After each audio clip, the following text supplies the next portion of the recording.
Show me your friends and I'll show you your future.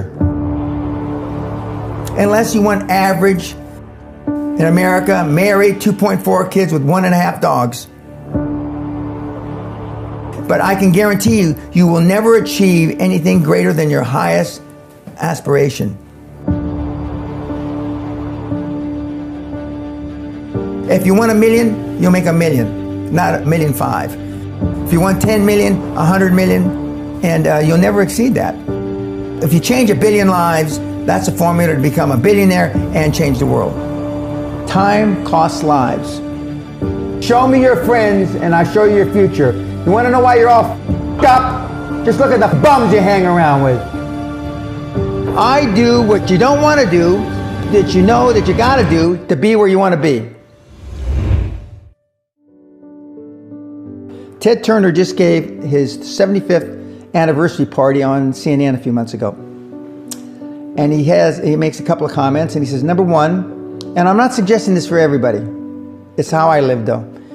First 10 years of my starting CNN, I slept on my couch. I didn't have an apartment. Bill Gates slept in the office. Steve Jobs slept in the office. And I can go down a whole list. Now these are super successful, mega wealthy guys. I slept in my office. Not everybody's willing to make that sacrifice. But it's not the only thing. But even if you don't sleep in your office, if you want to send your kids to a better school, if you want to be able to take care of your mother when she gets dementia, if you want to do, this all takes money. My children aren't getting any of my money when I die. Not one centavo, not one penny. And 2 of my kids are cool with it. One of them's not so cool with it. I'm not gonna, I think Andrew Carnegie, by the way, Andrew Carnegie, arguably the richest, most successful entrepreneur of all time, he said the best thing that you can have for a child is him to be born into poverty. And I agree.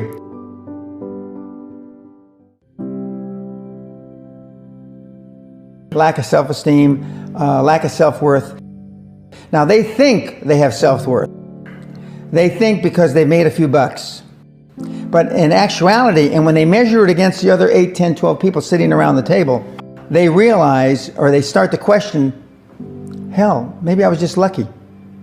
Now, all of us, when you're only a one-trick guy or gal, think, was I lucky?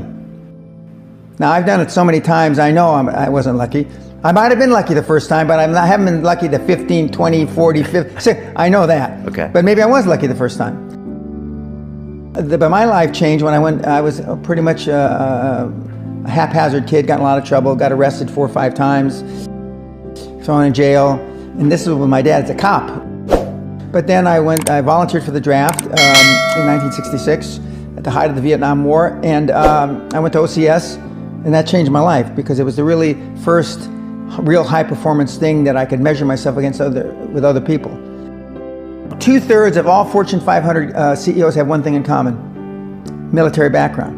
Really? 2/3 of those 2/3 have something else: martial arts. What do you learn in martial arts, Brian? Discipline, focus. A lot of people don't believe they deserve to be there.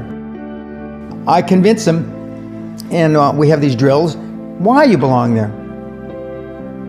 A lot of people that come there, with money, that have made money, think they made it by accident. Right. I just had one of my superstars who's made $100 million tell me in the last week, I'm not sure I'm going to have another lucky accident. And I said, you did it. I mean, you tried a lot of things. I believe Thomas Edison, I wouldn't have done it 10,000 times. Okay. I would have hired an engineer from MIT to do it. But I mean, I've tried a lot of things. Nobody's failed at more things than I have. And the first 100 million are successes, but I could write a book about failures that'd be, because I've tried a lot of different things. Because failure is just testing.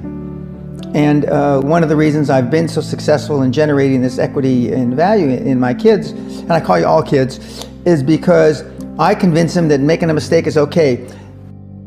Your parents probably told you, you can be anything you want. But you can't.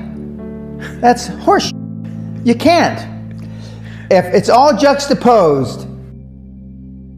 So, but what you tell them is that you can do anything you want that you have passion for, because that eliminates most of the crap.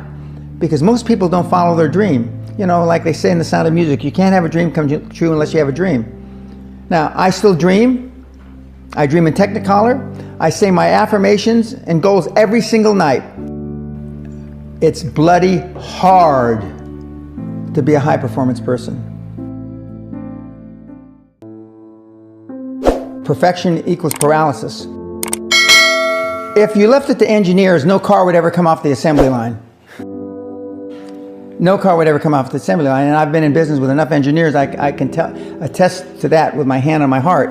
They'd still be trying to make it better. And the internet business is very much the same. The internet kids want to test and test and test, and they want the landing page to be this. Roll it out. The great thing about the internet is your results are instantaneous. If something that I'm overseeing at Concord level, 60,000 feet, doesn't work in 2 days, forget about it, move on. And today at our meeting, now the young kids are, we ran it 3 days, sir, and we closed it down. And they are thinking I'm going to ask why. I said, no, that's fine, next. Because without them making mistakes and without them being allowed to make the decision, they never get any better.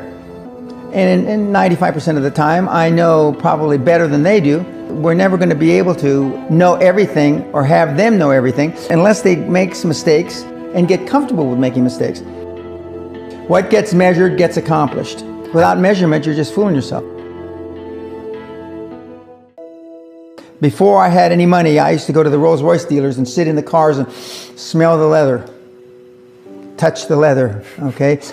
I went to $1 million houses, and my wife and I would walk through the house, and they'd say, when are your parents getting here, kids? No, we are the buyers. Practice within when you're without. Practice being successful. How many people listening to this today practice being successful today? Through affirmations, through going to the Rolls-Royce dealer, maybe Lamborghini, maybe something else. Right. In my particular case, it was Rolls-Royce. And within a year of me going to the Rolls-Royce dealer, I had a Rolls, okay? Within 19 months of me dreaming and adding it to my goals, a castle on an island, I own Guthrie Castle. 19 months. Okay. Go to stores you can't afford. Go hire lawyers you can't afford. Lawyers will meet with anybody. Accountants will meet with anybody. Go to the big four accountants with a business idea. The first couple meetings are for free. Jettison probably a lot of the people you'll hang around with. If you have poor public speaking skills, join Toastmasters. Do these. If you went to a good school and you're not successful, go to the alumni deals. Okay? I didn't go to a good school. I'm a perfect living example that a lot of trouble as a kid, working class background, my parents, went to just a mediocre university that I flunked out of 3 times before I finally graduated with honors, but and had no money to begin with, $820. So it's all possible. But I devoted myself to feeling successful. I was wearing suits like this before I could afford them. Most people procrastinate because they're unsure, so just do it.